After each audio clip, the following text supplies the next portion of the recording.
நாம் தேவனை ஸ்தோத்திரம் செய்வோம். ஸ்தோத்திரம் ஸ்தோத்திரம் ஆண்டவரே, இந்த மாலை ஜெபத்தை கொடுத்தபடினால் நன்றி. இந்த சனிக்கிழமையிலும் எங்களை கூட்டி சேர்த்தீர். இது சாதாரண ஒரு விஷயம் அல்ல. இது உலக மகா யுத்தத்தை விட மகா பெரியதாக இருக்கிறது. அப்படின்னால் நன்றியோடு நாங்கள் ஸ்தோத்திரிக்கிறோம் ஸ்தோத்திரிக்கிறோம் ஸ்தோத்திரிக்கிறோம். இந்த நேரத்தை நீர் ஆசீர்வதித்து தருவீராக. உங்களை ஸ்தோத்திரிக்கிறோம். ஆறுமுகம் ஜெபமணியா,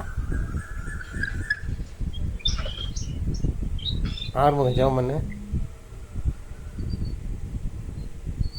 ஸ்தோத்திரம் தகப்பனே, இந்த காலம் பிறருக்காக நன்றியோடு தோத்தரிக்கிறோம். இந்த சாயங்கால வேலையில் தேவநாயகத்துல மகிமையா இறங்கி எங்களை ஒவ்வொருவரையும் நீர் ஆசிர்வதியும், ஒவ்வொருவரையும் பலப்படுத்தும். உன்னதத்திலிருந்து ஒரு பலனை நாங்கள் பெற்றுக்கொண்டு நாங்கள் ஆண்டவரே சோத்திரிக்கிறோம். அனுதினமும் உண்மை நோக்கி கூப்பிடுகிற இருதயத்தை தருவீராக. சபையோட ஒவ்வொரு மந்தையும் நீர் விசாரியும். ஒவ்வொருவரும் ஆண்டவரே சோத்திரிக்கிறோம். இந்த செய்தியை கேட்டு ஆண்டவரே சோதரிக்கிறோம். கர்த்தரே மெய்யான தேவன் என்று ஒவ்வொருவரும் உணரத்தக்க இருதயத்தை தருவீராக. அப்பா, எங்கள் பாபங்கள் சாபங்கள் எல்லாவற்றையும் கலைந்து போடுகிறார்கள். அப்பா ஸ்தோத்திரிக்கிறோம். நாளை ஞாயிற்றுக்கிழமை ஆராதனை ஆசீர்வதிக்கப்படட்டும். ஆண்டவரே தடைகளை நீக்கி போடும். ஆண்டவரே ஒவ்வொருவரையும் நீர் அழைத்து ஆண்டவரே சோதரிக்கிறோம். உங்களுடைய வசனத்தினாலே உயிர்ப்பிக்க நீர் வல்லமல்ல தேவனாக இருக்கிறபடியால் உண்மை நாங்கள் ஸ்தோத்தரிக்கிறோம். உண்மை முடிவுபடியுடன் உண்மை நாங்கள் ஆண்டவரே தொழுது கொள்ள வேண்டும். உண்மை கனம் பண்ண வேண்டும். உண்மை நாமத்தை நாங்கள் ஆண்டவரே போற்ற வேண்டும், துதிக்க வேண்டும். உண்மை விட்டு விலகாமல் ஆண்டவரே முடிவுபடியுடன் நாங்கள் தாழ்த்தும்படி எங்கள் இருதயத்தை நீர் ஒருமுகப்படுத்துவீராக. ஆண்டவரே ஸ்தோத்திரிக்கிறோம். நாங்கள் வளர்ந்து கனி கொடுக்கும்படி எங்கள் இருதயத்தை நீர் பரிசுத்தப்படுத்தும்.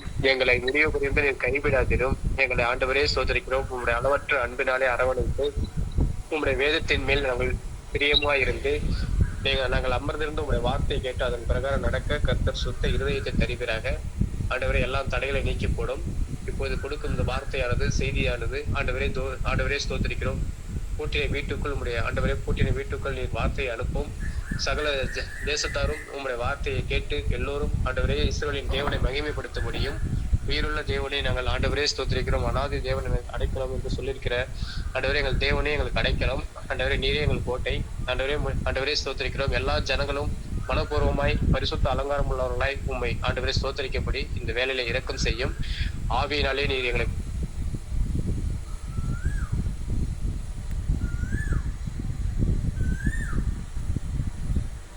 புதுப்பியும்.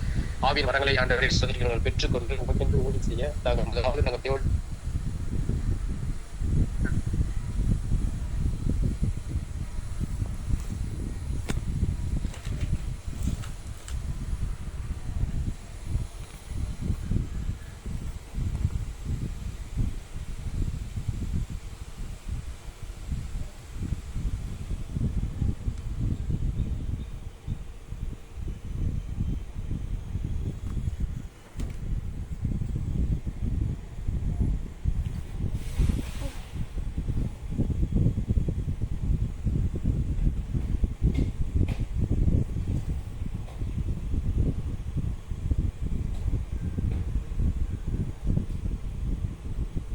கர்த்தருடைய பரிசுத்த நாமத்துக்கு ஸ்தோத்திரம். சிஸ்டர், நீங்கள் மியூட்டை ரிலீஸ் பண்ணிவிட்டு பாட்டு பாடுங்க. உன்னை காக்கிற ஒரு உறங்கார் பாடலை பாடுங்க.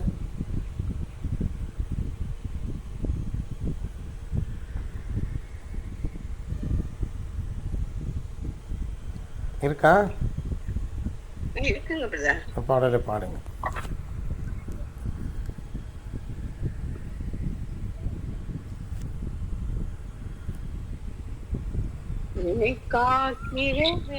உறங்கா காலை பல்லாட விட்டா, கவலைகள் தீர்ப்பார், கண்ணீர் துடைப்பார், கடைசி மட்டும் கைவிடாதிருப்பார். உன்னை காக்கிறவர் உறங்கா. மழை துன்பம் தினம் வந்தாலும், ஆடிப்போல் சோதனை பெருகினாலும், கோட்டையும் மரணமாய் கர்த்தரிருப்பதா. நெஞ்சேனே கலங்கிடாதே, காக்கிறவர் உறங்கா. உன் காலை தள்ளாட விட்டா, கவலைகள் தீர்ப்பார், கண்ணீர் துடைப்பார், கடைசி மட்டும் கைவிடாதிருப்பார். உன்னை காக்கிறவர் உறங்கா. பாவமும் சாபமும் சூழ்ந்தபோது, பாவத்திற்காய் மனம் திரும்பும்போது, பாவத்தை மீண்டும் நினைவற்றுதான் என் இதயமே கலங்கிடாதே, உன்னை காத்திட வேறுரங்கா. உங்கள் காலை தள்ளாட விட்டா, கவலைகள் தீர்ப்பா, கண்ணீர் துடைப்பா, கடைசி மட்டும் கைவிடாதிருப்பா, உன்னை காத்திட வேறுரங்கா. சிங்கே குட்டிகள் சாட்சியடைந்து பட்டினியாகவும் இருக்கும், கர்த்தரை தேடுவோர்க்கு குறைவில்லை என்பதா நெஞ்சே நீ கலங்கிடாதே, உன்னை காக்கிற வேறுரங்கா. உந்தன் காலை தள்ளாட விட்டா, கவலைகள் தீர்ப்பா, கண்ணீர் துடைப்பா, கடைசி மட்டும் விடாதிருப்பா, உன்னை காக்கிற வேறுரங்கா. வழுவாது உன்னை காத்திடவும், மகிமையின் சந்நிதி மகிழ்ந்திடவும், வழுவாது உன்னை காத்திடவும், மகிமையின் சந்நிதி மகிழ்ந்திடவும், மாசற்று நிறுத்த வல்லவர் இருப்பதா கலங்கிடாதே, உன்னை காக்கிற வேறுரங்கா. உந்தன் காலை தள்ளாட விட்டா, கவலைகள் தீர்ப்பா, கண்ணீர் துடைப்பா, கடைசி மட்டும் கைவிடாதிருப்பா, உன்னை காக்கிற வேறுரங்கா. கர்த்தருடைய பரிசுத்த நாமத்துக்கு ஸ்தோத்திரம் உண்டாகட்டும். கர்த்தருடைய பரிசுத்த நாமத்துக்கு ஸ்தோத்திரம் உண்டாகட்டும். நல்ல ஒரு பாடல். மலை போன்ற துன்பம் தினம் வந்தாலும், அது பாடிட்டீங்களா சிஸ்டர்? அந்த வரிகளையும் பாடிட்டீங்களா? இன்கால் மெசேஜில் பாருங்கள் அந்த பாட்டு. அந்த மலை போன்ற துன்பம் பெருகிட்டாலும் இல்லையா, இருக்குங்க பிரதர். அதையும் பாருங்க. மலை துன்பம் தினம் வந்தாலும், ஆழி போல் சோதன் பெருகினாலும், கோட்டையும் அரணுமாய் கர்த்தர் இருப்பதா நெஞ்சே நீ கலங்கிடாதே, உன்னை காக்கிற வேறுரங்கா. உந்தன் காலை தள்ளாட விட்டா, கவலைகள் தீர்ப்பா, கண்ணீர் துடைப்பா, கடைசி மட்டும் கைவிடாதிருப்பா, உன்னை காக்கிற வேறுரங்கா.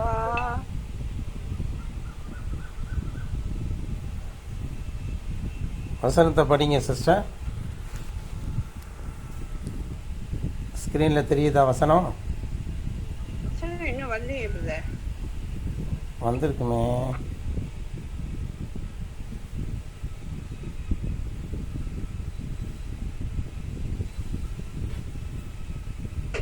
இப்போ வருதா? இப்போ வருதா? தெரியல. இதுல வாட்ஸ்அப் வேற ஒண்ணுல அனுப்புவீங்களா வருமே? இல்லை இல்லை சிஸ்டர், வந்துருக்குங்க பிரதர், வந்திருக்கு. வாசிங்க வாசிங்க வாசிங்க.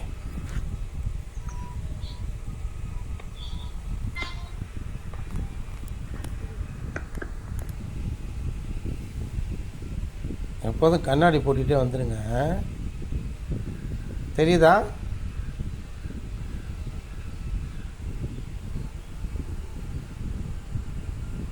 வசனம் தெரியுதா?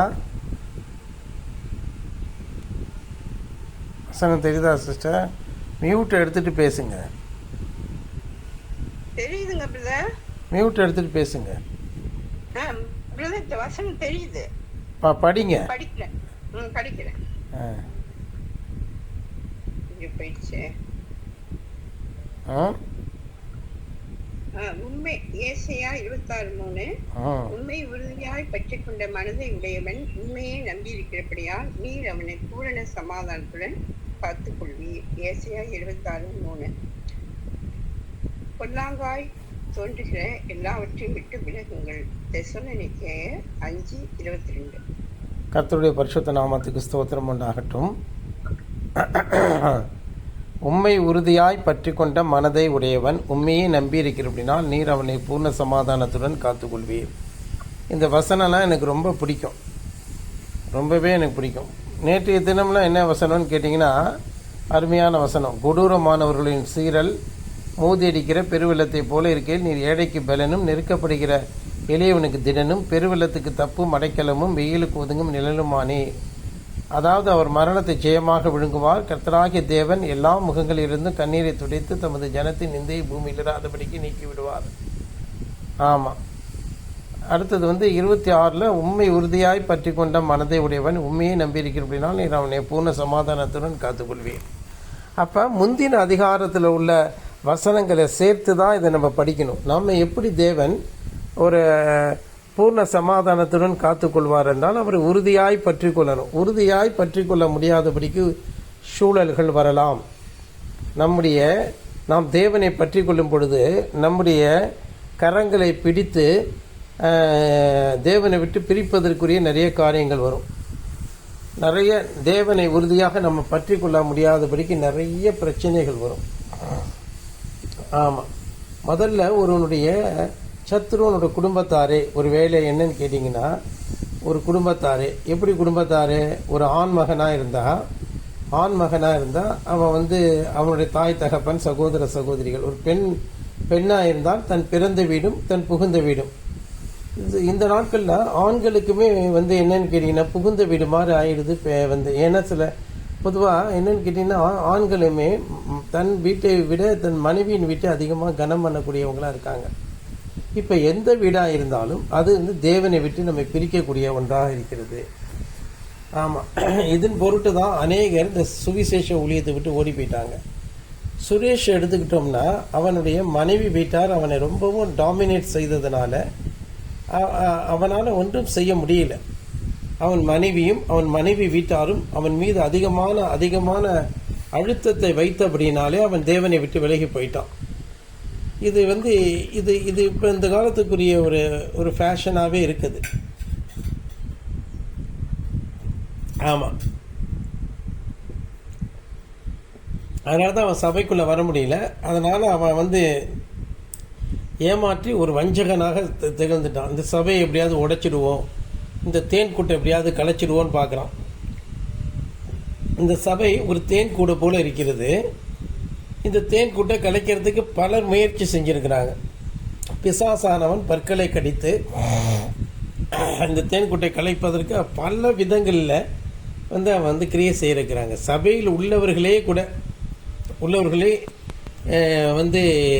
பற்களை கடித்து கொண்டு இதை கழித்து விட வேண்டும் என்று நினைக்கிறார்கள். ஏனென்றால் ஒரு காலகட்டத்தில் அவங்க நன்மையை பெற்றிருக்கிறாங்க. ஆமாம். நன்மையை பெறுவதற்கு முன்பு அவர்களுக்கு இந்த சபை தேவைப்பட்டது. நன்மை பெற்ற பின்பு எல்லா வசதி வாய்ப்புகளும் வந்த பிற்பாடு அவங்களே இந்த சபையை அதை கலைத்து விடலாம் என்று எண்ணும் பொழுது இப்படி தான் சுரேஷ், செல்வம், யூஜின், ஜெபராஜ் எல்லாருமே போயிட்டாங்க. இப்போ பாண்டியனும் கலங்கி போய் வெளியில் நின்று கொண்டிருக்கிறான். ஜெயக்குமார் உள்ளே வர முடியாதபடிக்கு அவனும் அந்த பையனும் தவித்து கொண்டிருக்கிறான். உள்ளே வர முடியல. பாண்டியனாலேயும் மறுபடியும் இதுக்குள்ளே வர முடியல. ஏன்னா அவன் மனைவி பிள்ளைகள் அவனுக்கு அது முக்கியமாக போயிட்டு. ஒரு பக்கம் உங்கள் அம்மா, ஒரு பக்கம் மனைவி பிள்ளைகள். அந்த பையனால் என்ன பண்ண முடியும்? என்ன பண்ணுறது? நம்ம ஒன்றும் சொல்கிறதுக்கு இல்லை. ஆனால் ஒருவனுடைய சத்துரு அவனுடைய வீட்டாரே. ஆனால் அந்த வீட்டாரை கர்த்த நிமித்தம் நாம் அப்பாலை வைத்து விட்டால் அதுதான் சிறந்தது. இப்போ யோபு எடுத்துக்கொள்வோம். தன்னோட குடும்பத்தாரை அப்பாலை வைத்து விட்டான். தன் மனைவி பைத்தியக்காரி போல நீ பேச வேண்டாம் என்று அவன் உறுதியாக சொல்லிட்டான். அவன் தன்னுடைய நண்பர்களோடு ஐக்கியப்பட்டிருந்தான். ஆனால் நண்பர்களும் அவனோடு சரியாக ஐக்கியப்படலை. ஆமாம். அவன்கிட்ட உண்மையாக அவங்க இல்லை. அவனுடைய நண்பர்கள் தேமானியனாகிய எலிபாஸ், ஆமாம் அப்படின்னு சொல்லப்பட்டிருக்கு இல்லையா, அப்படிப்பட்டவர்கள் தான். ஆமாம். நாகமத்தியன் அப்படின்லாம் என்ன சொல்லியிருக்கு இல்லையா, அவங்களாம் அவனோட இருந்தாங்களே தவிர அவனுடைய விசுவாச அளவே அவர்கள் எட்டவில்லை. அதனாலே அவனுடைய விசுவாசத்தை அவர்கள் மிஸ்கன்செப்ஷனாக பார்த்தார்கள். ரொம்ப மிஞ்சின நீதிமானாக அவன் இருப்பதாகவே அவர்கள் உணர்ந்தார்கள். ஆனால் அவன் செய்ததெல்லாம் சரியாக இருக்கிறது. ஆமாம். அவன் செய்ததெல்லாம் இப்பொழுதுமே இந்த காலத்துக்குரிய மனுஷகுமாரனுக்கு ஒரு முன்னடையாளமாக இந்த யோபு காணப்படுகிறான். சரி, இதை தாண்டி இன்னொரு விதமாக யோசிப்போம் என்றால், யோசேப்பை எடுத்துக்கொள்ளுங்கள். அவனும் இந்த காலத்துக்குரிய மனுஷகுமாரனுக்கு ஒத்தவனாக அவன் காணப்படுகிறான். அவன் தன் குடும்பத்தை விட்டு விலகி அநேக நாட்கள் அவன் வந்து எகிப்து என்கிற இரும்பிலே அவன் அடைப்பட்டு கிடக்கக்கூடிய ஒரு சூழ்நிலை வந்தது. அவன் தன்னுடைய அன்பான தகப்பன், தாய் இவர்களை விட்டு பிரிய நேரிட்டது அவனுக்கு. இப்படிப்பட்ட ஒரு சூழ்நிலை ஏற்பட்டது. ஆமாம் அன்பானவர்களே,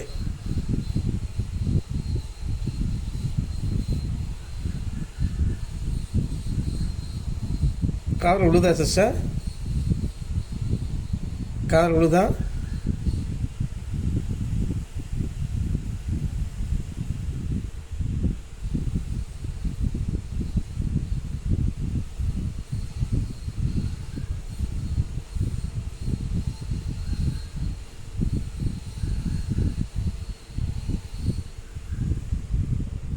ஒரு நிமிஷம், ஏதோ ப்ராப்ளம் இருக்கு. என்எக்ஸி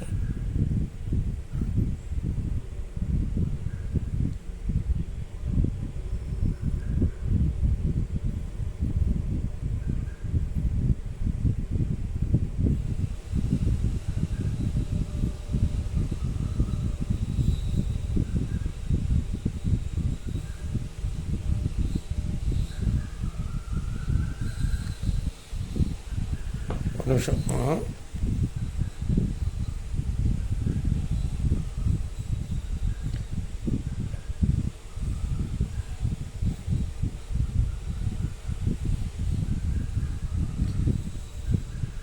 காதல் விழுதாக வெளில போயிட்டனோ ரொம்ப நேரம்.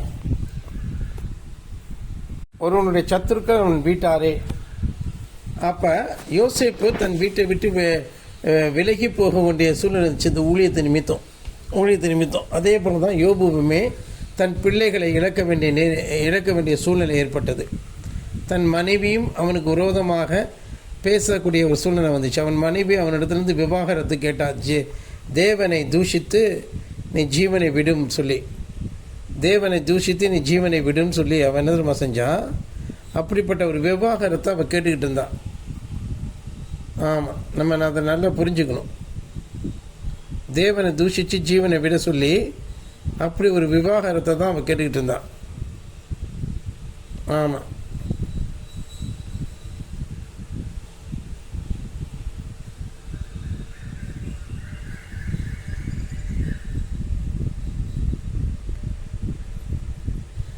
அவன் வந்து அப்படி ஒரு விவாகரத்தை கேட்டுக்கிட்டு இருந்தான். சரி, பார்ப்போம். இந்த நேரத்தில் அதாவது ஒருவனுடைய சத்துரு, அதே போல தான் மோசையும் வந்து அவன் வந்து விலகி தூரமாக ஓட வேண்டியதாயிற்று. அவனுடைய குடும்பத்தை விட்டு ஓட வேண்டிய சூழ்நிலை வந்தது. வாழ்ந்து கொண்டிருக்கக்கூடிய சூழ்நிலைகளை விட்டு ஓட வேண்டியிருந்துச்சு. இதே போல தான் அவனுடைய சத்துரு அவனுடைய வீட்டார் என்பது நம்ம புரியல. ஒருவேளை தாய் தகப்பனாக இருக்கலாம் நம்முடைய சத்துரு, இல்லாவிட்டால் மனைவி வீட்டாராக இருக்கலாம், ஏன் நம்ம பெற்ற பிள்ளைகள். அது கூட நமக்கு வந்து பாருங்கள், அது பிறந்த பின்பு நம்ம வந்து தேவனுடைய ஐக்கியத்தை விட்டு விலகுகிறது போல் இருக்கணும். அன்றைக்கி காலையில் தான் உமா சிஸ்டர்கிட்ட சொன்னேன். என்ன சொன்னேன்னு கேட்டிங்கன்னா, கார்த்திகை நீங்கள் சின்ன வயசில் கண்டித்து அவனை நல்லா அடித்து வளர்த்துருந்தீங்கன்னா அவன் இப்படி இருந்திருக்க மாட்டான்னு சொல்லி. சங்கீதாவும் கார்த்திகையும் அவங்க வந்து அவ்வளோ அடித்து வளர்க்கலை. ஆனால் என் வாழ்க்கையில் சோபி, பாபு போன்றவர்கள் நல்லா அடிபட்டு வாழ்ந்தாங்க. ஆமாம், நல்லா அவங்கள அடிச்சிருக்கேன். இன்னொரு வீட்டு பிள்ளை தானேன்னு அவங்க வந்து அப்படி பார்க்கல. சிவகுமாரும் சித்ராவும் என்கிட்ட விட்டுட்டாங்க. அதே போல் என் தங்கச்சியுமே நல்லா அடித்து பாடம் சொல்லி புத்தி சொல்லி கொடுத்ததுனால நல்ல ஞானம் உள்ள பிள்ளைகளாக தான் அந்த பிள்ளைகள் வந்து இன்றைக்கும் கர்த்தரை விட்டு போகலை. அந்த பிள்ளைகளை நல்ல முதுகில் போட்டு கண்டித்து வளர்து. இதே மாதிரி கார்த்திகை சங்கீதம் வளர்க்காததுனால தான் கார்த்திகைனால் வந்து இன்றைக்கி வந்து நிறைய ஞானம் இல்லாத சில அவனுக்கு என்ன செஞ்சிருச்சுன்னா இந்த நாட்கள் ஒரு பொறுப்பு இல்லாத பிள்ளையாக மாறிட்டான் கார்த்திக். சரி, அதை தான் நான் சிஸ்டர்கிட்ட சொன்னேன். அதே போல் தான் அந்த நாட்களில் நம்ம பிள்ளைகளை சிறு வயதிலேயே புத்தி அன்பு மனசில் இருக்கலாம், ஆனால் கண்டிப்பை காண்பிக்க வேண்டும். ஆமாம், கண்டிப்பை காண்பிக்க வேண்டும்.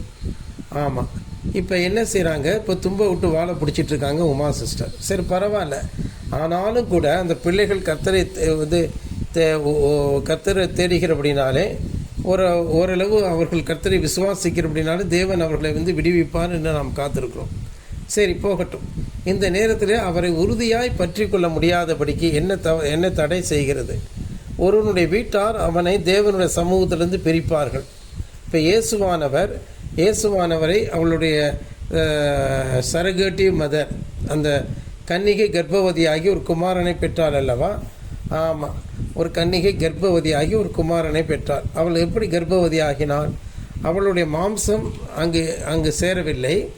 தேவன் தன்னுடைய கருமுட்டையை, உரைக்கப்பட்ட வார்த்தையை, அதுதான் கருமுட்டை, ஜீவன் உள்ளது, அந்த ஜீவனை அவளுடைய வயிற்றிலே வைத்தார், அந்த கர்ப்பையிலே வைத்தார்.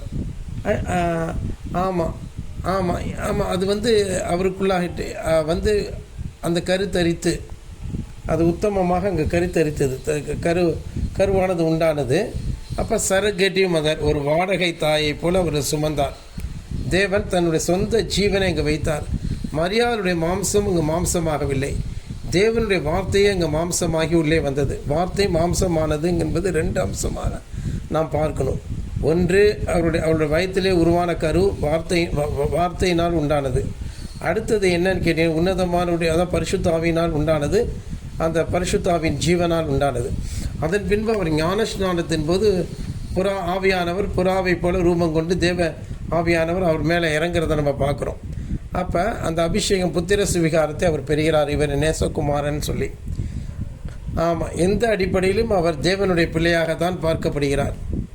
ஆமாம், அப்படிப்பட்டவர் தன்னுடைய பணியில் இறங்கின போது, தேவ பணியில் இறங்கின போது, அப்பொழுது அந்த அம்மா என்ன சொன்னாள் என்றால், வந்து அவரை தேவனிடத்திலிருந்து பிரிக்க பார்த்தார். ஆமாம், தேவனோ அங்கே ஆலயத்தில் தரித்திருந்து இயேசுவானவரை பயன்படுத்தி கொண்டிருந்தார். அப்பொழுது நானும் உன் தகப்பனும் என்று சொல்லி யோசேப்பை இங்கே காரணம் காட்டினார். ஆனால் அவரோ பரலோகத்தினுடைய பிதாவை காரணம் காட்டி அவர் நிமித்தம் நான் வந்தேன்னு சொல்லிட்டு அவங்களுக்கு அது புரியாததுனால போய் கீழ்ப்படைஞ்சிருந்தார். ஆமாம், சிறிது காலம் அவர் வந்து போய் ஒரு 30 ஏறக்குறைய 30 வயது வரைக்கும் அவர் வந்து அவர் வந்து தனித்திருக்கக்கூடிய ஒரு சூழ்நிலை இருந்தது. ஆனாலும் அந்த நாட்களிலே அவர் அவ்வப்பொழுது தேவனுக்குரிய காரியங்களிலே மிகவும் அக்கறைப்பட்டு மாம்சத்தந்த நாட்களிலே பலத்த சத்தத்தோடும் கண்ணீரோடும் விண்ணப்பம் பண்ணி பயபக்தியினாலே அவர் கேட்கப்பட்டு குமாரனாயிருந்தும் பட்டப்பாடுகளினாலே கீழ்ப்படுதலே அவர் கற்றுக்கொண்டார். முதலாவது சட்டத்துக்கு கீழ்ப்படியணும், தாய் தகப்பனுக்கு கீழ்ப்படியணும், சட்டத்துக்கு கீழ்ப்படியணும்னு சொல்லி எல்லாவற்றுக்கும் கீழ்ப்பட்டிருந்தார். ஒரு இடத்துல பார்த்தீங்கன்னா அவர் தனக்கும் பேதருக்கும் வரிகாசை செலுத்த சொல்கிறார். மீன் வாயிலேருந்து எடுத்து வரிகாசை போய் செலுத்த சொல்கிறார். ராயனுடையது ராயனுக்கும் தேவனுடையது தேவனுக்கும் செலுத்துங்கன்னு சொல்லி, ஆமாம், ஒரு தூண்டிலை போட்டு அதன் வாயிலிருந்து காசை எடுத்து செலுத்துகிறார். இப்பொழுதுமே நாம் கவலைப்பட வேண்டாம், கலங்க வேண்டாம். நம் வாழ்க்கையில் என்னென்ன செலவினங்கள் இருக்கிறதோ, கவர்மெண்ட்டுக்கு நம்ம செலவு பண்ணணுமா, வரி அது கொடுக்கக்கூடிய அதை தருவார். எலக்ட்ரிக் பில்லா தேவன் தருவார். நமக்கு வேண்டிய எல்லா விதமான இதையும் தேவனே தருவாருங்க. ஆமாம், நமக்கு வேண்டிய வாழ்வின் ஆதாரங்களை அவர் தருவார். அதுதான் விசுவாசிக்கிறோம். நாம் மற்றவர்களைப் போல கோடி கோடியாய் பணம் சம்பாதிக்காவிட்டாலும் அவ்வப்பொழுது தேவன் நமக்கு தந்து விடுவார். அதனால் நம்ம ஒன்று மட்டும் செஞ்சால் போதும், பண ஆசை இல்லாதவர்களாக இருக்கணும். முக்கியமாக ஆறுமுகம் அந்த மணி என்பவனுடைய மற்றவங்களுடைய பழகி இந்த நம்ம வந்து என்ன செய்யக்கூடாது, போய் பணத்தின் மீது கவனத்தை வைக்கக்கூடாது. பணம் ஊழியக்காரன்றது மற்ற வாங்கியிருந்தோம்னா அதை சீக்கிரம் கொடுக்கறதுக்கு வியாபாரத்தை துரிதப்படுத்தணும். இந்த நிச்சயம் வியாபாரத்தை புத்திசாலித்தனமாக செய்யலாம். நம்ம நல்ல ஜெபம் பண்ணி வியாபாரம் ஆகணும்னு சொல்லி வியாபாரம் ஆகும். அந்த காசை வச்சுட்டு வேறு எதையும் வாங்கிக்கிட்டு இருக்காது. மொபைல் ஃபோனோ அதையோ இதையோ ஆன்லைன் ப்ராடக்டையோ எதுவும் வாங்கிட்டு இருக்காது. நமக்கு இது வாங்கக்கூடிய நேரம் அது கிடையாது. ஆமாம், எப்படியாவது ஒரு வண்டி தயார் பண்ண வேண்டும். ஆமாம், ஏற்கனவே ஊழியக்காரன்ட்ட வாங்கின அந்த காசை வந்து நம்ம வந்து கொண்டு வந்து கொடுக்கணும். அதுக்கப்புறம் வண்டி வாங்கணும். ஆமாம், பார்த்துக்கோ. அந்த அந்த அந்த மாதிரி நல்ல புத்தி உனக்கு வேணும், நற்புத்தி உனக்கு வேணும். ஆறுமுகமாகிய உனக்கு நான் சொல்கிறேன். அதான் நான் சொல்கிறேன், புரியுதா? ஆமாம், நல்ல புத்தியோட நல்ல வந்து வண்டி வாங்கணுங்கிற அறிவுத்திறனோட செயல்படு. அது உனக்கு ரொம்ப முக்கியமாக இருக்குது. ஆறுமுகமாகிய உனக்கு நான் தான் சொல்கிறேன். ஆமாம், தேவையில்லாத வேலைகளை பண்ணிக்கிட்டு இருக்காத. சரி போகட்டு, கர்த்தர் நம்மளை உயர்த்துவார். ஆமாம், இந்த நேரத்தில் உண்மை உறுதியாய் பற்றி கொண்ட மனதை உடையவன். கர்த்தரை உறுதியாக பற்றிக்கிட்டானா அவனை பூர்ண சமாதானத்துடன் காத்துக்கொள்வார். ஆமாம், இது எந்த இடத்துல சொல்லியிருக்கு அப்படின்னு நீங்கள் பார்த்தீங்கன்னா, அங்கே ஏசாயா தீர்க்கதரிசியின் புஸ்தகம் எந்த இடத்துல சொல்லியிருக்கு, எங்கடா சொல்லியிருக்குன்னு பார்த்தோம்னா, பைபிள் இதில் திறக்கலையா? இன்னும் பைபிள் இதில் திறக்கலை இல்லையா? ஆமாம், ஏசாயா 26:3, ஏசாயா 26:3, ஆமாம் 26:3, ஏசாயா 26:3 எடுப்போமே. இதில் இன்னும் இந்த இது வந்து இன்னும் சிசி இது இப்படி இருக்கா? ரைட், இது போடும் பாருங்கள், single of entire screen. Okay, இப்போ பார்த்தீங்கன்னா இந்த பைபிள் அதில் இருக்கும் 26:3. அது எப்படி ஸ்டார்ட் ஆகுதுன்னு பார்ப்போமே. அந்த அதிகம் ரொம்ப எனக்கு ஏசாயா தீர்க்கதரிசியின் புஸ்தகம் பிடிக்கும். ஏன்னு கேட்டிங்கன்னா, அது முழு வேதாகமத்தையும் பிரதிபலிக்குது. 66 புஸ்தகங்கள் அதில் இருக்குது. ஆமாம், அப்போ முழு வேதாகமும் அதில் காணப்படுது. பார்த்தீங்கன்னா 66 புஸ்தகம் இருக்குது பாருங்கள். ஆமாம், அதில் 26வது புஸ்தகத்தை தான் பார்க்குறோம். அதில் சொல்லப்பட்டிருக்க, அக்காலத்தில் யூதா தேசத்தில் பாடப்படும் பாட்டாவது, பெலனான நகரம் நமக்கு உண்டு, ரட்சிப்பையே அதற்கு மதிலும் அரணுமாக ஏற்படுத்துவார். சத்தியத்தை கை கொண்டு வருகிற நீதி உள்ள ஜாதி உள்ளே பிரவேசிப்பதற்காக வாசல்களை திறவுங்கள்.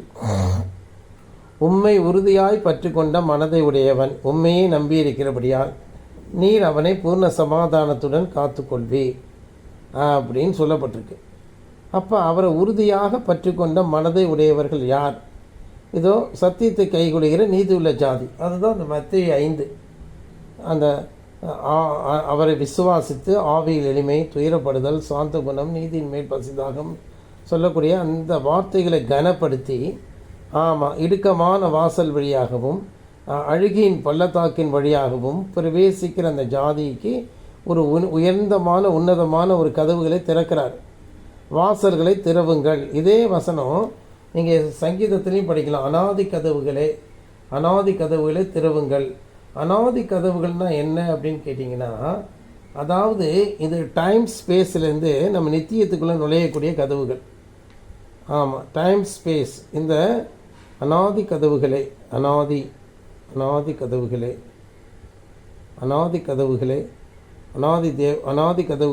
24:7. ஆமாம், 24:7. 24 வாசல்களே உங்கள் தலைகளை உயர்த்துங்கள், அனாதி கதவுகளே உயருங்கள், மகிமை ராஜா உட்பிரவேசிப்பான். அந்த காலகட்டத்திலலாம் கதவு எப்படி இருக்கும்? கோட்டை செவரில் அதை ஒரு சக்கரத்தை வச்சு சுற்றுவாங்க, அது மேலே ஏறி போகும். அதான் உயர்த்தப்படுதல். அனாதி கதவுகளே வாசல்களே உங்கள் தலைகளை உயர்த்துங்கள், அனாதி கதவுகளே உயருங்கள், மகிமை ராஜா உட்பிரவேசிப்பார். ஆமாம், அனாதி காலம் முதல் அப்படின்னு சொல்லப்பட்டிருக்கு. அப்போ காலம் என்று ஒன்று இருக்கிறது. அந்த காலத்துக்கு முந்தின காலம் அனாதி காலம். அனாதி அப்படிங்கிறது துவக்கமற்ற ஒரு காலம். அதுக்குள்ளே நம்ம பிரவேசிக்கக்கூடிய ஒரு தன்மையை தேவன் தருகிறார். அதான் அதன் வழியாக தான் இயேசு பிரவேசித்து சென்றிருக்கிறார். ஆமாம், பரதீசெல்லாம் இதுக்குள்ளே தான் இருக்குது. பரதீசெல்லாம் இன்னும் அனாதி காலத்துக்குள்ளே போயிடுது. பரதீசெல்லாம் அனாதி காலத்துக்கு அதுக்குள்ளேயும் ஒரு கால அவகாசத்துக்குள்ளே தான், டைம் ஸ்பேஸ்க்குள்ளே தான் அது இருக்குன்னு நான் யூகம் பண்ணுறேன். ஏன்னா அந்த காரியத்தை நம்மளால் அறிய முடியாது. ஆமாம், அதையும் தாண்டி நித்திய யுகம்னு ஒன்று சொல்லப்பட்டிருக்கு. அந்த இடத்துல தான் தேவன் வாசம் பண்ணுகிறார். அவர் என்றென்றைக்கும் நித்தியமாக இருக்கிறார். அவருக்கு பழசு கிடையாது, புதுசு கிடையாது. எல்லாமே அவருக்கு எல்லாமே ஒரே காரியம்தான். அவருக்கு பழையது என்றும் புதியது என்றும் கிடையாது. எல்லாமே நிகழ்காலம்தான். அங்கே தான் வசித்து கொண்டிருக்கிறார் தேவன். ஒருவரும் சேரக்கூடாத ஒளியில் வாசம் பண்ணுகிறவர் அவர் தான். அந்த நித்தியத்துக்குள்ளே நம்ம பிரவேசித்து விடுவோம் அன்பானவர்களே. அந்த நித்திய ஜீவன் நமக்கு கிடைக்கும். மறுபடியும் இந்த உலகத்துக்கு நாம் வருவோம். இந்த டைம் ஸ்பேஸ்க்குள்ளே புகுந்து வரும் பொழுது நாம் இந்த பூமியை ஆட்சி செய்வோம். இந்த பூமியினுடைய தேசங்கள் எல்லாம் இந்த பூமியில் இருக்கக்கூடிய இஸ்ரவேல் தேசமும் மற்ற தேசங்களையும் நாம் ஆட்சி செய்வோம் அன்பானவர்களே. அப்பொழுது பூமியிலே நாம் ராஜாக்களும் அவருக்கு ஆசாரியர்களுமாகவும் இருப்போம். அவருடைய மனவாட்டியும் அவருடைய தொகையாக நாம் அவருக்கு மனவாட்டியாகவும் அவருடைய செவரலாக நாம் என்னவாக இருப்போம்? வந்து நாம் அவருக்கு குமாரரும் குமாரத்திகளும் ஆசாரியர்களும் ராஜாக்களுமாக இருந்து பூமியினுடைய பல இடங்களை நாம் ஆட்சி செய்வோம் அன்பானவர்களே. ஆமாம், அந்த ஒரு சுவிசேஷத்தை தான் நாம் விசுவாசிக்கிறோம். சரி, இப்பொழுது நம்முடைய பங்கு என்ன? இன்னும் கொஞ்ச காலத்திலே நம்மை அழிவுக்கு ஏதுவான இந்த சரீரம் அழியாமே தரித்து கொள்ள வேண்டும். சாவுக்கு ஏதுவானது சாவாமே தரித்து கொள்ளுவோம் அன்பானவர்களே. இந்த பூமியிலேயே நாம் தேவபுத்திரர்களாக தலைக்குள்ளாக நாம் சென்று நாம் அங்கிருந்து வெளிப்பட்டு அங்கிருந்து நாம் உற்பத்தியாகி உலகமென்றும் சென்று நாம் ஊழியம் செய்வோம். ஆம் அன்பானவர்களே, அதை தான் இந்த இடத்துல சொல்லியிருக்கு தேவன் சொல்லியிருக்கிறார். தேவபுத்திரர் வெளிப்பட்டு சர்வ சிருஷ்டியும் விடுதலையாக்குவார். அதனால தான் அந்த அற்பத்தனமாக போய் குடும்பம், மனைவி, பிள்ளை, மற்ற மாமனார் மாமியார் இந்த மாதிரி குடும்பத்தில் போய் சிக்கி சீரழியாதீங்க. ஆமாம், இதை தான் நான் பாண்டியனுக்கு சொல்கிறேன். முட்டாளாக இருக்க வேண்டாம் பாண்டியன், அறிவில்லாமல் இருக்காதீங்க. இதுதான் செல்வம், சுரேஷ், யூஜின், ஜெபராஜ், ஜெயக்குமார், தினேஷ் எல்லாருக்கும் நான் சொல்கிறேன். இன்னும் இந்த சபைக்குள்ளே யாரெல்லாம் வந்தாங்களோ அத்தனை நபர்களுக்கு நான் சொல்லுகிறேன், அவர்கள் மறுபடியும் மனம் திரும்பி இதற்குள் வரட்டும். இந்த செய்தியை நீங்கள் கேட்பீர்கள், இது உங்களுக்கு வந்து சேரும். ஆமாம், இந்த நாட்களில் நாம் நித்திய யுகத்துக்குள்ளாக பிரவேசிப்பதற்கு தான் தேவன் இப்பொழுது நம்மை பூர்ண சமாதானத்துடன் காக்கிறார். பூர்ண சமாதானம் என்று சொன்னால் பூர்ண சுவிசேஷம். சுவிசேஷத்தில் பல வகை இருக்கிறது. முதலாவது இயேசுவானவர் மரித்து நமக்காக உயிர்த்தெழுந்த அந்த சுவிசேஷத்தினாலே நாம் பாவம் மன்னிக்கப்படுகிறது, ரட்சிப்பின் சுவிசேஷம். அடுத்ததாக நாம் பரிசுத்தாவியை பெற்று மீட்பின் சுவிசேஷத்தையும் இந்த கடைசி காலத்துக்குரிய எல்லா விதமான மறுரூபமாகுதலுடைய வல்லமையும் மறுரூபமாகுதலுடைய செய்தியும் நம்ம பெற்றுக்கிட்டு இருக்கோம். நாம் இந்த உலகத்தில் ஏன் இவ்வளவு உபத்திரவப்படுகிறோம், ஏன் இவ்வளவு துன்பப்படுகிறோம் என்பது அதனுடைய முடிச்சு இப்பொழுது அவிழுகிறது அன்பானவர்களே. மற்ற கிறிஸ்தவர்கள் எல்லாம் பொய்யர்களும் மாய்மாலக்காரர்களும் அநியாயக்காரர்களும் உலகத்தை நோக்கி போகிறவர்களும் பெண் கொடுக்கிறவர்களும் பெண் எடுக்கிறவர்களும் மற்றும் கட்டுகிறவர்களும் நடிகிறவர்களும் இப்படியாக அவர்கள் இடித்து விட்டு கட்டுகிறவர்களுமாக காணப்படுகிறார்கள். ஆனால் தேவனோ நம்ம எல்லாரையும் இதிலிருந்து விலக்கி நாம் அழுகையின் பள்ளத்தாக்கு வழியாக பிரயாணம் பண்ணி பயங்கரமான வனாந்தர வழியாக அழைத்து வருகிறார். கொள்ளைவாய் சர்ப்பங்களும் தேள்வுகளும் சர்ப்பங்களும் பயங்கரமான வறண்ட நிலங்கள் வழியாகவும் வனாந்தர வழியாகவும் நம்மை அழைத்து வருகிறார். அதனுடைய ரகசியம் நமக்கு இப்பொழுது தான் புரியுது. இஸ்ரவேல் ஜனங்கள் நடந்து வந்ததை விட செங்கடலை பிளந்து தண்ணீர் இல்லாத வனாந்தரத்திலே கசந்த மாறாவிலே மற்றும் வந்த பொழுது அதை விட கொடுமையான ஒரு பயணத்தை தான் நம்ம பண்ணிகிட்டு இருக்கோம். நம் வாழ்க்கையில் நம்பிக்கை உண்டோ என்று சொல்லி, இடம் உண்டோ என்று சொல்லி நம்ம வாயை நாம் மண்ணை கவ்வினவர்களாக காணப்படுகிறோம். ஆனாலும் நம் தேவன் நம்மோடு கூட இருக்கிறார். வான மண்டலத்தின் பொல்லாத ஆவிகளையும் இந்த உலகத்தின் அதிகாரங்களையும் துரைத்தனங்களையும் அவர் என்ன செய்கிறாரு, நம் நிமித்தம் கடிந்து கொண்டு நமக்கு ஏற்பட்டக்கூடிய எல்லா சோதனைகளிலும் வேதனையில் நின்று நம்முடைய கண்ணீரை துடைத்து நமக்கு மரணம் வராமல் பாவம் இச்சை பாவம் சுய இச்சை பாவம் மரணம் என்ப எல்லாவற்றிலும் நமக்கு எச்சரிப்பு கொடுத்து விடுதலையாக்கி கொண்டு வருகிறார் அன்பானவர்களே. ஆகவே இந்த வசனத்தின்படி அவரை உறுதியாக நாம் பற்றி கொள்வோம். நம்முடைய தாய் தகப்பன் சகோதர சகோதரிகள் நம்ம பெற்ற பிள்ளைகள் எல்லாவற்றையும் கர்த்த நிமித்தம் நாம் வெறுப்போம். ஆமாம், முட்டாளாக இருக்க வேண்டாம். நாம் மட்டும் தான் அந்த உலகத்தில் புல்லை பெற்றதுன்னு யாரும் நினைக்க வேண்டாம். அறிவு கட்டத்தனமாக இருக்க வேண்டாம். அந்த பிள்ளை நம்மளை விட்டு பிரிச்சிச்சுன்னா அந்த என்னுடைய பிள்ளையை கர்த்த நிமித்தம் நம்ம என்ன தூரத்துக்கு வச்சுருவோம். வெறுக்கிறதுனா என்ன அவங்களுக்கு முக்கியத்துவம் கொடுக்கக்கூடாது. கர்த்தருக்கும் ஊழியக்காரனுக்கும் நீங்கள் முக்கியத்துவம் கொடுத்து பயந்து வாங்க. சபைக்குள்ளாக பயபக்தியாக இருங்க. அறிவில்லாமல் போய் முட்டாள்தனமாக போய் நியாயம் தீர்க்கப்பட வேண்டாம். ஆமாம் அன்பானவர்கள், இந்த உலகத்தில் இருக்கிறவங்க சொத்து வாங்கினா சுகம் வாங்கின சொத்து சுகங்களை வாங்கினால் என்ன, மாமனாரோ மாமியாரோ அவங்க பேரில் ரிஜிஸ்ட்ரேஷன் ஆனால் என்ன, ஆனால் நமக்கு அதுக்கு சம்மந்தம் கிடையாது. நாம் தேவனை நோக்கி போவோம். நன்றி இழந்து போகாதீங்க. ஊழியக்காரன் உங்களுக்கு எல்லா விதங்களிலும் நாங்கள் உனக்கு உதவி செய்து உங்களை தூக்கி விட்டுருக்கேன். எல்லா விதங்களிலும் உங்களுக்கு உதவி செய்து தான் உங்களை தூக்கி விட்டுருக்கேன். உங்களால் முடியாத காரியங்களாம் செஞ்சுருக்கிறீங்க. நன்றி இழந்து ஒரு நிமிஷத்தில் ஊழியக்காரனை பகைக்கிற அந்த இருதயத்தை விட்டு போங்க. ஒருவருக்கு ஒரு ஃபோனில் பேசி உங்களுடைய அன்பை கெடுத்துக்காதீங்க, கசப்பான வேரை வளர்த்துக்காதீங்க. ஆமாம், தேவன் உங்களை கைவிட மாட்டார். ஆகவே தேவனை நோக்கி பாருங்கள். எந்த தாழ்வு காலத்தில் சிந்தனை செய்யுங்க, தேவனை நோக்கி பாருங்கள். ஒழுங்காக ஆராதனைக்கு சேருங்க. நாளை தினம் ஆராதனை உண்டு. சகோதரி உமா போன வாரம் வராதவங்க இந்த வாரம் வருகிறேன் என்று சொல்லியிருக்கிறாங்க. இந்த வாரம் கம்யூனியன் உண்டு. கர்த்தர் உங்களை ஆசீர்வதிப்பாராக. நாம் ஜெபம் பண்ணுவோம். உமா சிஸ்டர் ஜெபிங்க. சிஸ்டர் பிரைஸ் எல்லாம். உமா சிஸ்டர் ஜெபிங்க. மியூட் எடுத்துட்டு ஜெபிங்க.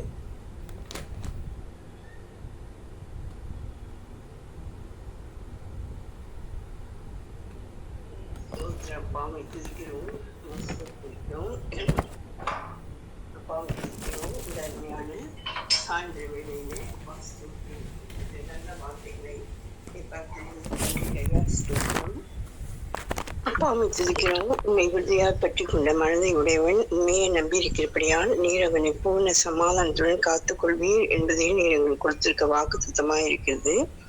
நாங்கள் உண்மை உறுதியாய் பற்றி கொண்டு உண்மையை நாங்கள் நம்பி இருப்பது எங்களுக்கு அப்பா ஸ்தோத்திரம். நாங்கள் பெற்றிருக்கிற தயவும் கிருபையும் பாக்கியமாக இருக்கிறது. அப்பொழுது நீர் எங்களை பூர்ண சமாதானத்துடன் காத்துக்கொள்வீர். அதற்காக நாங்கள் தகப்பனையாவது தாயாவது சகோதரியாவது பிள்ளைகளையாவது வேறு எதையாக நாங்கள் உண்மை விட மேலாக கருதுவோம் என்றால் தேவனத்தில் எங்களுக்கு தேவனுடைய அன்பு எங்களிடத்தில் இல்லை என்பதை நாங்கள் அறிந்திருக்கிறோம். அதையும் நீர் அப்பா உணர்த்தி கொண்டுதான் இருக்கிறீர். அப்பாவை துதிக்கிறோம், ஸ்தோத்திரிக்கிறோம். எதையும் உனக்கு மேலாக நாங்கள் வைக்காதிருக்க தேவனே நீர் எவ்வளவோ எங்களை கடிந்து கொண்டு எவ்வளவோ எங்களுக்கு நீ புத்தி சொல்லி கொண்டு வருகிறீர். ஆம் பிதாவே, அப்பாவை துதிக்கிறோம், ஸ்தோத்திரிக்கிறோம். முதலாவது தேவனுடைய ராஜ்யத்தையும் அதனுடைய நீதியையும் தேட வேண்டும். முழு இருதயத்தோடும் முழு ஆத்மாவோடும் இனிமேல் நாங்கள் முழு பலத்தோடும் மேல் அன்பு கூற வேண்டும். அப்பாவை துதிக்கிறோம், ஸ்தோத்திரிக்கிறோம். தேவனை நாங்கள் முதலாவது எங்கள் வாழ்க்கையில வைக்க வேண்டும். எங்கள் இருதயத்துல எங்கள் தேவனையே நாங்கள் வைக்க வேண்டும். அப்பாவை துதிக்கிறோம். அப்படிப்பட்ட அப்பா ஸ்தோத்திரம். மேன்மையான நல்ல ஒரு நல்வும் ஞானமும் நாங்கள் பெற்று பூர்ண சமாதானத்தை உடையவர்களாக நாங்கள் காணப்பட இந்த வேளையிலே எங்களை நீ கூட்டி சேர்த்த அன்புக்காக நன்றி. இந்த வார்த்தையை கேட்கிற ஒவ்வொருவருக்கும் கூட பூர்ண சமாதானம் உண்டாகும்படி அவர்கள் உண்மையே நம்பிக்கொண்டிருப்பார்களாக, உண்மையை உறுதியாய் பெற்றுக் கொண்டிருப்பார்களாக. இந்த வேளையிலே அப்படி ஒரு பொருத்தனை செய்து மனதிலே ஒரு பொருத்தனை செய்து அப்பா ஸ்தோத்திரம். தேவனின் மீதே நான் முழு அன்பையும் காண்பிக்க வேண்டும், உண்மையை நான் உறுதியாய் பெற்றுக்கொள்ள வேண்டும் என்று சொல்லி ஒவ்வொருவரும் இந்த வேளையிலே மனதிலே ஒரு பொருத்தனை செய்வார்களாக. தேவரீர் அப்பா ஸ்தோத்திரம். அப்பாவை துதிக்கிறோம். நீர் முன்பு எங்களிடத்தில் அன்பு கொண்டே அதனால் இந்த அன்பு உண்டாயிருக்கிறது. நாங்கள் அல்ல அப்பா, நீரே எங்களில் அன்பு கொண்டிருக்கிறீர். முதலாவது உண்மையை நீர் எங்களுக்காக கொடுத்து விட்டீரையா. நாங்கள் நல்லவர்களாக இருக்கும் பொழுது அல்ல, நாங்கள் பாவிகளாக இருக்கும் பொழுது பிதாவானவர் ஒரே குமாரனை எங்களுக்காக கொடுத்ததினாலே நீர் எங்கள் மீது வைத்த அன்பை விளங்க பண்ணினீர் என்று சொல்லி நாங்கள் மிகவும் பயபக்தியோடும் நன்றியோடனும் அப்பா ஸ்தோத்திரம் முழு இதயத்தோடும் முழு ஆத்மாவோடும் முழு பலத்தோடும் மேல் அன்பு கூறுவமாக. இந்த செய்தியை கேட்கிற ஒவ்வொருவருக்கும் இப்படிப்பட்ட கிருபை, தயவு, இரக்கம், தேவனுடைய இரக்கம் மிகுதியாய் கிடைப்பதாக. அதை பெற்று இம்மையிலும் மறுமையிலும் மேன்மையான ஒரு நிலையை உடைய பிள்ளைகள் அடைய நீர் அனுகிரகம் புரியும். செய்தி கொடுத்த உடைய தாசனுக்கு விரோதமாய் போராடுகிற எல்லா தீய சக்தியில் சுட்டரிக்கப்படட்டும். மண்கண் எரிச்சல் பொறாமைகள் சுட்டரிக்கப்படட்டும். இந்த ஊழியத்தை கெடுக்க, இந்த ஊழியத்தை அப்பா ஸ்தோத்திரம் சிதைக்க, அப்பா ஸ்தோத்திரம் ஸ்தோத்திரம் ஸ்தோத்திரம் ஸ்தோத்திரம் இந்த தேன்குட்டை கலைக்க முற்படுகிற எல்லா தீய சக்திகளும் முற்றிலும் சுட்டரிக்கப்படுவதாக. அப்பா ஸ்தோத்திரம்.